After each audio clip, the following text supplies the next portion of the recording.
Qui aime bien, châtie bien. Pour la deuxième fois de sa jeune carrière, Kylian Mbappé a illuminé par son talent la plus belle des compétitions de football, la Coupe du Monde. L'athlète tricolore, qui a réalisé un parcours hors norme, a même écrit l'histoire en signant une performance extraordinaire grâce à son triplé en finale face à l'Argentine de Lionel Messi. Résultat, le joueur de 24 ans a confirmé son statut de patron de l'équipe de France. Néanmoins, il semblerait qu'une habitude de l'attaquant du Paris Saint-Germain ne fasse pas l'unanimité chez ses coéquipiers. Dans une interview accordée aux médias carrés, le milieu de terrain tricolore, Adrien Rabiot, a en effet révélé un trait de personnalité de Kylian Mbappé qu'il ne comprenait pas vraiment. Kylian Mbappé, il m'énerve quand il change de voix en interview. Quand on est ensemble, il parle normalement.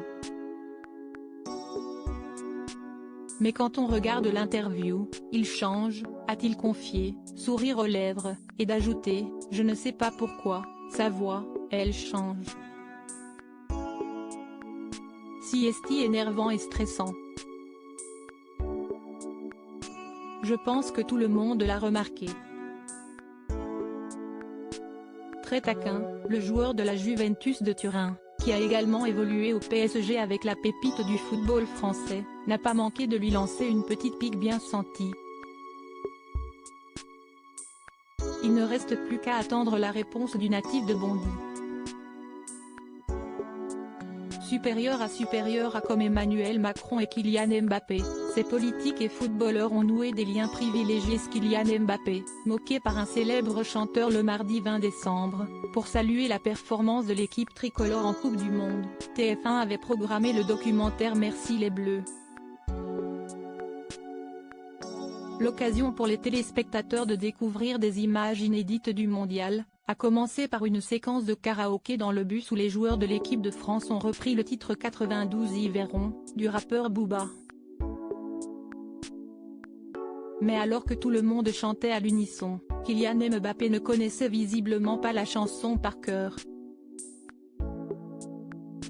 Un extrait qui n'est pas passé outre l'œil attentif du rappeur de 46 ans.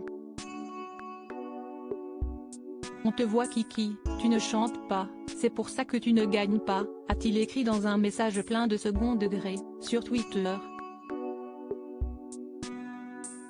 Si Kylian Mbappé s'attendait sûrement à recevoir des critiques en devenant footballeur de haut niveau, il ne s'attendait certainement pas à être la cible de toutes ces blagues.